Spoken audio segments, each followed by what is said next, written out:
Holy Sex versus Casual Sex, an inspirational dating guide. Reader's Delight. I will be reading and finishing up. I want to know what love is. I stopped in the middle of that, so I'm going to continue. I was dedicated to finding a mate whom I could bestow love upon, and the key was having it reciprocated. I met several guys, but I needed the love at first sight to happen because I was consumed with the aura that was supposed to circumference two people from reading about love.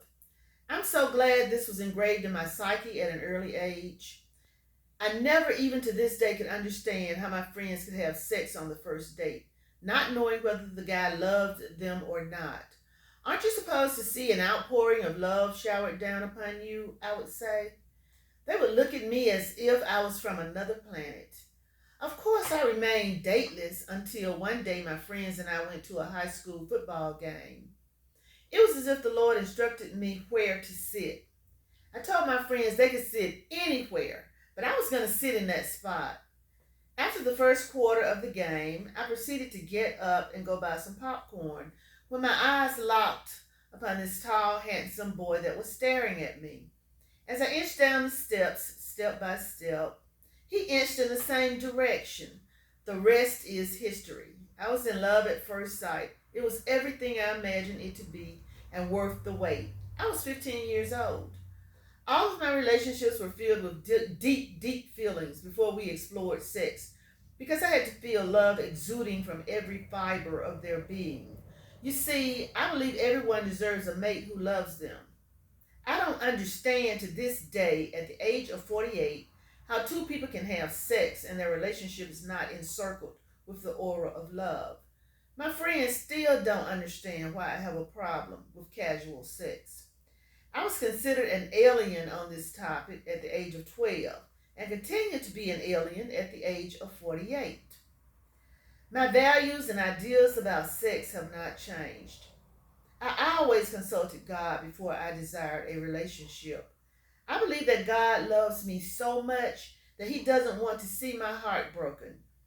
I can also attest to the fact that every time a relationship ended, I dreamed about it 6 months in advance and slowly began to pull away. All of my ex-boyfriends departed in loving memories because the time we spent together were more precious than gold. As I reminisce about each relationship, warm feelings stream through my body. I thank God for each of them because their love and respect for me made me into the woman I am today. We want to give everlasting love to our mate. I don't know if it's possible. Love seems temporary. You don't know how long it will last. Enjoy it while it lasts. When it disappears, don't pine for the loss, but celebrate the good times shared and all the momentous occasions you remember. God's love is everlasting. His love remains the same through every trial and tribulation.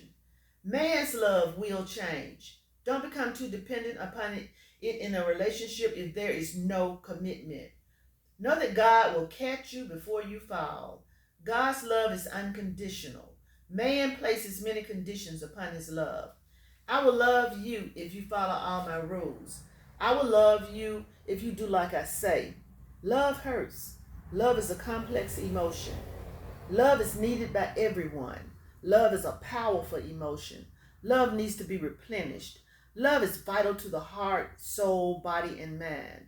A life devoid of love is not worth living. I pray that all young ladies find out what love is before they engage in a sexual relationship. What is the rush? Sex was on the planet before you got here, and it'll be here when you leave. This is the gospel truth. I want to know what sex is. Sex is more than an act. It is the union of two souls.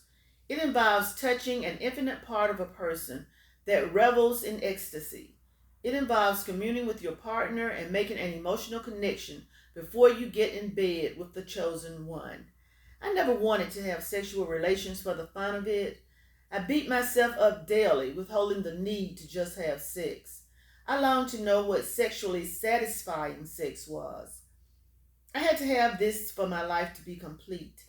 I made a vow that I would not go in desperation seeking my desire for true sexual experiences with everyone. I would wait patiently until God revealed my partner to me. It was so important to gain insight into what a true sexual relationship was. I wanted it to be a memorable experience. I wanted it to mean something special to the partners involved. I discovered that emotionally immature people don't have a clue that there is something beyond the physical act. I wanted the experience to be more than two people satisfying an urge. I also discovered that sex with an unemotional twist is worthless. Whether it is quick or slow, it is emotionally draining, leaving a deep hole in your soul. I found out that when you and your mate are on an emotional roller coaster, similar to the Scream Machine, quick or in depth sex feels the same because it is not about the physical satisfaction. I've reached one conclusion. I'd rather not commit the act if it is not a body and soul experience. A true sexual experience is a matter of the heart. It involves your total being, the total sum of you. It involves two people expressing feelings that sets their soul on fire, releases inhibited emotions, and vitalizes the spirit. It is between two people finding themselves in the same emotional realm. My undying need to have stability and sensibility in my life outpowers my desire to engage in a sexual relationship. I must get to know the person and feel his heartbeat as we converse before we make love. Having sex can leave you feeling whole or empty on the inside. Having sex does not make you feel whole unless you are engaging in a sexual relationship with a person who reciprocates your emotions. Otherwise, you're headed down an emotionally draining path that may lead to misery, loneliness, or depression. So many young people engage in sex thinking it's the cure all to what's missing in their lives. After the experience, they feel empty and alone, wondering why the media, especially television, made it look so wonderful and so beautiful. They didn't know that it involved a part of their spirit that can be satisfied when two hearts beat as one. They didn't understand that sexual partners should not be haphazardly chosen. There has to be an inner connection. That person has to appear from nowhere or meet you by chance. Sex is not an activity you just gauge in because everyone is doing it. So many young people are sad or depressed and can't figure out what is going on. They don't realize that they have shared a part of themselves that was vulnerable and the feelings were never reciprocated. We are living in a sex crazed society. Everyone is searching for the right sex partner. The media tells you what sex is, and our expectations are based on that. Remember, no one can tell you what sex is. Your brain has determined what sex is for you, and you must find the combination to unlock it. If you don't, you spend a lifetime searching for the right sexual experience. Sex is an intricate matter and requires your full attention. Searching for sexual satisfaction is like trying to find your purpose in life. You try many partners, but discover that this is not the one.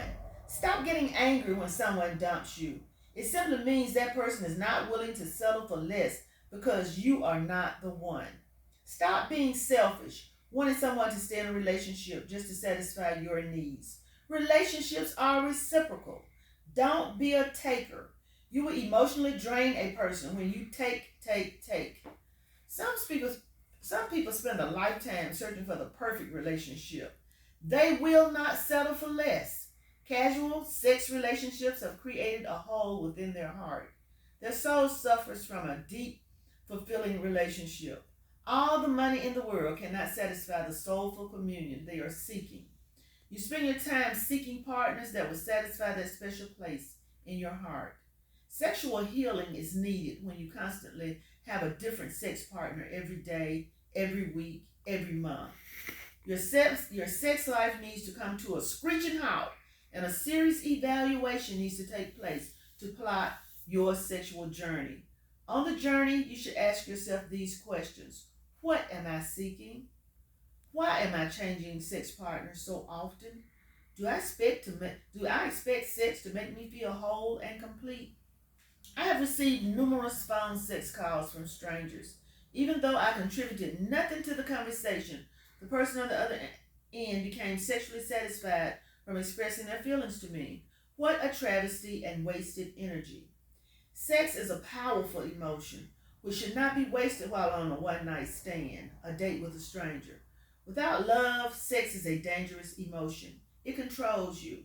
You don't control it. It consumes your every waking thought. It holds your mind hostage. It leads to rape, sexual addiction, and pornography because the desire takes over every corner of the brain. You spend days and nights watching the internet and videos to satisfy ravenous parts of your mind, and the appetite is still not appeased. No one person can satisfy the ever magnifying lust you have for it. Sex without love becomes an uncontrollable monster, stalking the earth and finding no satisfaction. Sex without love can become a cold, chilling emotion that leads you to kill your prey once you've struck. You become unfeeling. Without love, this powerful emotion cannot be kept intact, bridled, and channeled in positive ways. Many people are losing their partners to the internet. I've seen many marriages dissolve, and many single people unable to marry because internet sex has painted a picture no one can fulfill. What an injustice. Realize that people hooked on the internet sex has had no real concept of sex in the first place. Many women feel that beautiful women on pornographic websites are taking their partners. It's about protruding sexual energy from within, not without. Many people have not taken time to explore what they want in a sexual relationship. As a result, they go internet surfing, change partners daily, divorce yearly, and continue the search until they run out of avenues. Then they sit in desperation, wondering why all the avenues of a holy sex relationship have not happened. They forget to do a sexual checklist with each partner before engaging in sex. Sexual checklist. Does this person know who I am? Does this person share any of my innermost thoughts? Is this person painting the same picture of a relationship as I am? Does this person care about me? Does this person think about how to make his or her partner happy sexually? Does this person possess the qualities to take relationship to my level of expectations? Can I depend on this person emotionally? Will this person bring my sexual desires to fruition? Can I trust this person with my emotions? What exactly does this person want out of this relationship? Can this relationship last a day after we have our first sexual encounter? Is this the person I want to spend my days and nights with? Is the quality of sex meeting my emotional needs? Are my sexual relationships draining my emotional resources? Is my sexual relationship emotionally fulfilling? Am I willing to sit down and examine what part sex plays in my life? Talk to you next time.